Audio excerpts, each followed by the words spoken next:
Hey, what's up everyone? For today's video, I want to delve into one of the most interesting villain teases within Marvel's Avengers, specifically Loki, the god of mischief. I'm sure you've all encountered the Thor mission that revealed Loki's green footprints, so we'll be discussing that as well as everything else we know so far about Loki in the game, and how he could enter the game in the future. So let's start at the very beginning with his appearance in the Thor prequel comic. Stark, Thor, and Banner are attempting to start up a device called the Stark Portal, which would allow instantaneous travel to different locations. Unbeknownst to the three of them, Loki is watching in the distance, but using a spell to make himself invisible. When they attempt to power the portal, Loki conjures another spell to cause the portal to malfunction and blow up. Thor mentions to Stark and Banner that they don't need to build a portal, since Thor can summon the Bifrost whenever he wants. As a display of his ability, he summons a portal to Asgard. When Thor attempts to close the portal, Heimdall informs him that it won't close for some reason. It turns out Loki is using another spell to prevent the closure of the Asgardian gateway. Iron Man wants nothing to do with it, so he jets off immediately, leaving Thor and Bruce alone to figure it out. While Thor and Bruce are talking, Loki uses yet another spell to obfuscate the words that they are saying to each other. So as Bruce is talking normally, Loki's spell causes Thor to hear words of aggression and name-calling. The two become enraged with each other, Banner hulks out, and a fight begins. At one point, Hulk throws Thor into the city while Loki follows, still invisible. During the fight, Thor summons a storm, and the rain shows the outline of Loki in the air. Thor notices and knocks Loki to the ground. With the trickster defeated, the battle stops and the gateway to Asgard closes. Later on, we see Bruce, Tony, and Thor discussing the battle, and Thor mentions that Odin is seeing to Loki's punishment. But that's pretty much the extent of Loki's role in the prequel comic, and it sort of mirrors his schemes in the first Avengers comic. In that, Loki attempts to trick Thor into taking on Hulk, but Thor realizes it's just another one of Loki's tricks. Loki is the reason the Avengers team up in the first place, and it seems that the game's continuity follows this as well, because in the game's prequel novel, Thor drops a line stating that his brother was the reason the Avengers formed. So Loki is definitely a known presence in the Marvel's Avengers continuity, but let's next talk about how we see him in the game. Before we can fully discuss Loki, we need to first talk about Helen Gable and AIM. Helen is a scientist for AIM and is actually a character from the comics. She only appears for a couple issues in the Warriors 3 series, but in that comic, she is tasked with finding the Fenris Wolf for AIM so that her and her team can experiment on him in an attempt to gain the secrets of his power. After striking a deal with Fenris, he allows them to run tests on him. Using what they learned about Fenris, they run an experiment on Helen Gable, giving her the strength of an Asgardian. Fenris later breaks free and kills everyone, with Helen as the sole survivor. The Warriors 3 end up running into Helen, and she agrees to aid them in finding Fenris. On their journey, Hogan of the Warriors 3 gives Helen the superhero name Skadir and also bestows upon her the Narangan Blade. Later in the story, Helen mentions that she became so close with the Warriors 3 that they almost became the Warriors 4. So that's some background on Helen, and this seems to be the extent of her appearances in comics, since she hasn't really featured in anything else that I'm aware of. I'm also not quite sure that we'll see her become Skadir in the game, because her story arc in the game seems to be rather different, so let's talk about that. Through the audio logs, specifically the Woken of Asgard, it seems that AIM has gotten their hands on some Asgardian artifacts. To learn more about Asgardian magic and technology, Monica set up the Asgard project for AIM, with Helen Gable being their lead scientist on the project. It turns out Monica picked Helen specifically because Helen seemed like the type to get swept up in all the divine aspects of the gods to the point of worshipping them. Monica's hope was that Helen's devotion to the gods would strongly motivate her research and could be the catalyst for a breakthrough.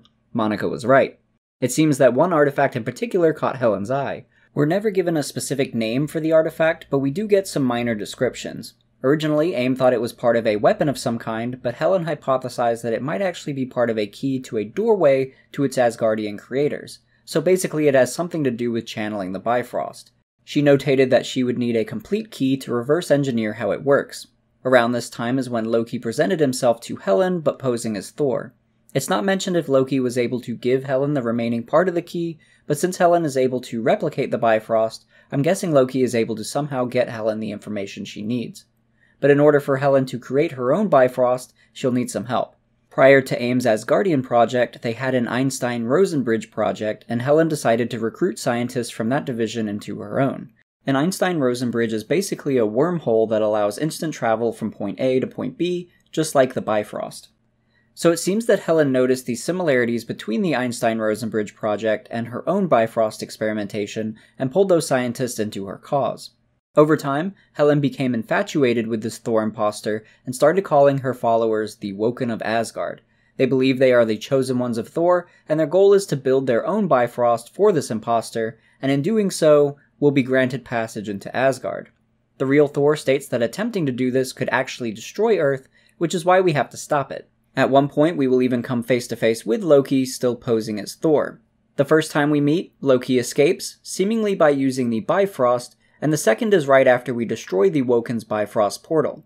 The last we see of Loki is him hiding while Thor destroys Helen's fabricated Bifrost, but as Loki escapes, he leaves behind glowing green footprints for Thor to find. Thor immediately realizes it's his trickster brother, and that's the end of the mission. That's also the last we hear of Loki, and the game doesn't bring him up again outside of audio files. So what the hell was Loki trying to accomplish through all of this, and what was the point? Well, we don't have much to go on, but I have a few theories. The first is just that Loki is up to his typical mischief. If fabricating your own Bifrost can destroy the Earth, this could just be a ploy for Loki to destroy the Earth that Thor loves so much.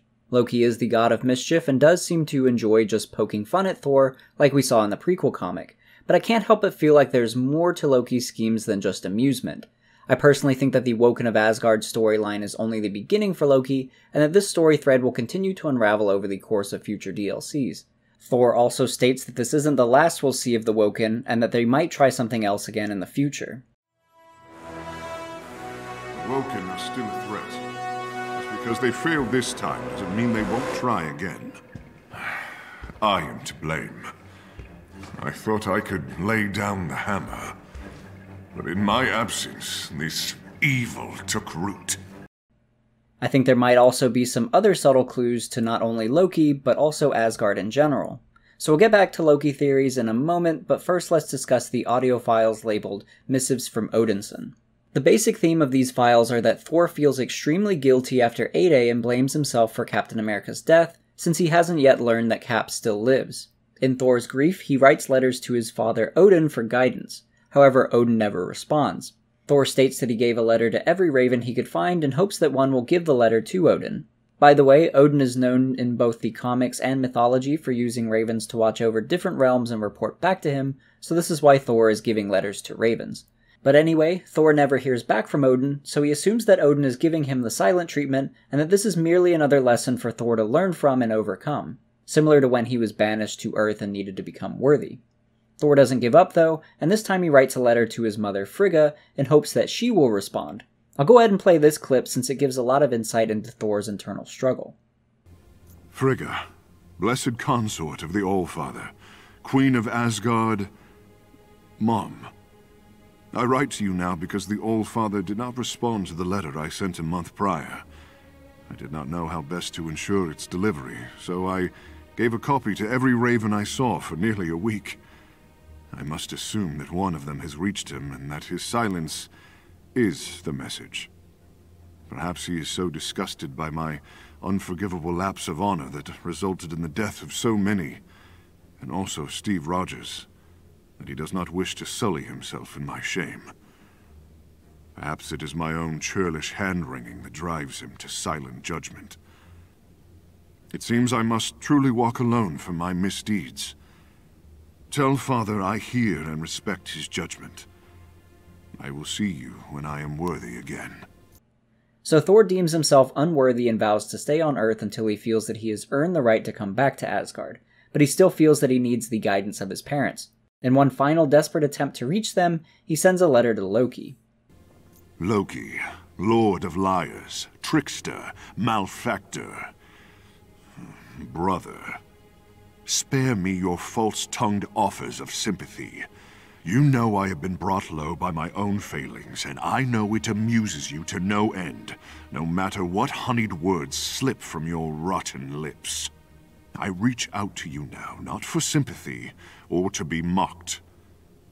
I judge myself unworthy of returning to Asgard, and I will not set foot upon the holy Bifrost until I have made my atonement. But I find myself cut off from our father and mother, and their wisdom, which I need now more than ever. So I ask you now, in the spirit of fraternal devotion, if you have any left in your ink-stained soul, Will you ask Odin why he does not respond? This all seems very suspicious to me. Like Thor, the first time I listened to these, I thought this was just another test from Odin. But now after listening to it again, there could be more going on in Asgard than Thor is aware. My theory is that this may not be a test at all, and that something has gone down in Asgard that has prevented Odin and Frigga from responding.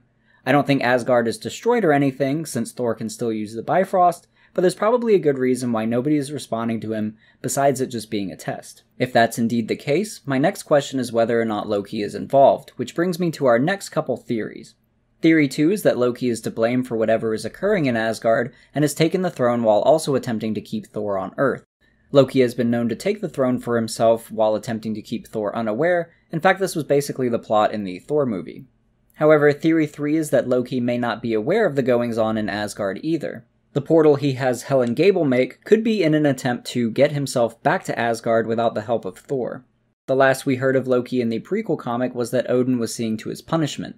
We don't know what Odin did, but it could have resulted in a banishment to Earth similar to Thor's.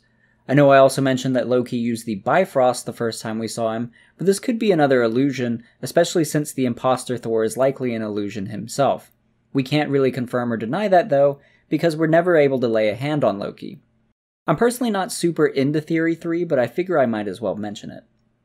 But a similar idea that kind of goes along with Theory 3 is that Loki has been imprisoned by Odin on some other dimension, which is based on the first Avengers comic. Odin banishes Loki to the Isle of Silence, where Loki longs for his revenge against Thor. While on the Isle of Silence, Loki's magic is still capable of transcending different realms, so he casts illusions in front of Hulk and Thor to manipulate them. I suppose it's possible that Loki is trapped somewhere like the Isle of Silence and is using his magic to try and disrupt Thor. Or maybe Loki is playing the long game and the Woken of Asgard are just the beginning of a larger plot that we don't have enough information on to perceive yet. For example, the fight Loki causes between Thor and Hulk in the prequel comic creates a lot of negative publicity for the Avengers, which only seems to grow until it reaches its peak in A-Day, causing them to disband. Along with this, even though Thor stops Helen's Bifrost, Monica later states in an audio file that she counts this as a success for AIM. Helen's design apparently led to a breakthrough in another project, which could be the time bridge we saw in Kate Bishop's DLC. Even though the Bifrost only gets you from point A to point B, it's theorized that an Einstein-Rosen bridge could traverse both time and space. So I don't know if Helen's Bifrost ultimately led to AIM's time bridge, but I could see it being a possibility. I think an argument could be made that Loki was pushing them in that direction, or at least providing AIM with tech that he knew would lead to further problems. Lastly, and this isn't really a theory, just kind of food for thought, but during the prequel comic, when Hulk, Thor, and Loki rush into the city to continue the fight, the open Asgardian portal is left wide open and unguarded for a substantial amount of time before it's closed back up. I can't help but wonder if there's a chance something or someone from Earth managed to crawl their way in and wreak havoc. But anyway, I know I'm starting to push it with the theories, but I wanted to put it all out there. Honestly, the Loki plot is still very vague with not much explained, so we don't have a whole lot to go off of yet. So at this point, I want to try and summarize my thoughts by going over what I personally think is happening with Loki, and the areas that I'm most confident on regarding what we're witnessing play out. And by the way, I'm sure some people will think that this is the extent of Loki's exposure in the game, that he'll just be a cameo, but I don't think so. I'm confident that he'll rear his horn-crowned head in the future. The real question for me is, when will Loki start to take center stage? I personally think that he's most likely to show up after the Kree storyline is finished. We'll see more of that story play out in Hawkeye's DLC, but I'm speculating that it'll continue into Captain Marvel's DLC, since her backstory is so ingrained with the Kree. After we're done with the Kree, Loki and Asgard could be a fun place to explore next.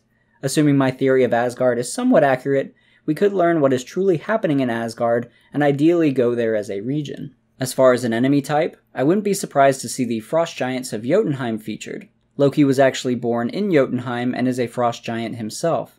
I don't have a clip of it, but I also recently heard an elevator conversation where Thor tells Kamala that Loki is a giant, albeit a small one.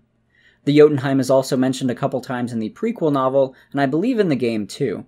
I know that doesn't confirm that the frost giants will be in the game, but my point is that it's at least being discussed in the universe and could potentially lead into something down the line. As far as what we've seen so far, I'm pretty confident that imposter Thor is just an illusion, as well as the Bifrost that Loki uses. And when I say illusion, I mean that Loki is not physically there disguising his appearance as Thor, but is in a separate location casting an illusion. So like in Thor Ragnarok, if Thor would have thrown something at his imposter, it probably would have phased right through him. This is why I think Loki could potentially be conjuring spells from a distant realm like he has in the movies and comics.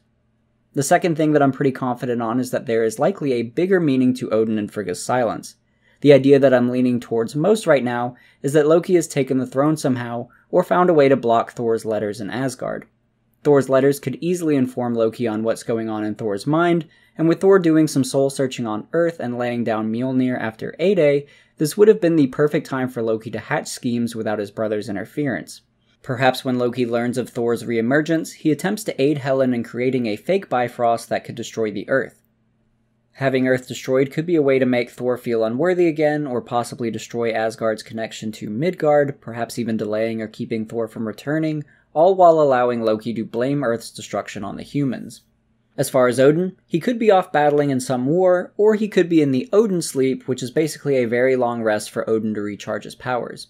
If it is indeed the Odin sleep, then Loki would be the rightful heir to the throne, or at least temporary king, especially while Thor is nowhere to be found. So basically, I think Loki is attempting to block Thor's letters to Odin, and might even be using them as intel on his brother to aid in preventing Thor's return to Asgard for as long as possible. This seems like something Loki would do, especially if Loki is performing a ruse in Asgard. Loki taking over the throne could be fun to see in the game, and I always love seeing this image brought to life in different forms of media. As a frost giant himself, I think it could also make sense to have Loki command the frost giants as a new enemy type for us to fight as we attempt to dethrone Loki. But those are my main takeaways and rough conclusions that I've come to after analyzing the Loki references. Am I 100% sure this is the route we're going with Loki? Absolutely not. The story could go a ton of different ways from here, and whenever you're talking about Loki, you have to expect a ton of twists, turns, and backstabs. Who knows, maybe Loki isn't up to trouble at all and we'll get a Loki and Thor team up as they attempt to save Asgard. Who knows? So I'd be interested to hear your thoughts about Loki as well. Hopefully he'll show up sooner rather than later though, because I would love to see a legitimate appearance of Loki and not just imposter Thor. Regardless, I love that Crystal Dynamics have left little details and story threads so early in the game. It'll be really cool to start to see those flesh out over the course of future DLCs. Speaking of which, the next villain analysis video that I want to do will look into Ultron, who I think has some substantial teases in the game right now as well. So yeah, keep an eye out for those videos coming up. In the meantime, if you're a fan of Marvel's Avengers and want to stay up to date on the news and play with other fans online, you can join us on Discord, the link is in the description below. You can also follow me on Twitter through @always_nerdy, where I post updates to Marvel's Avengers, channel news, and new videos. But anyway, thank you for watching, and I'll see you in the next video.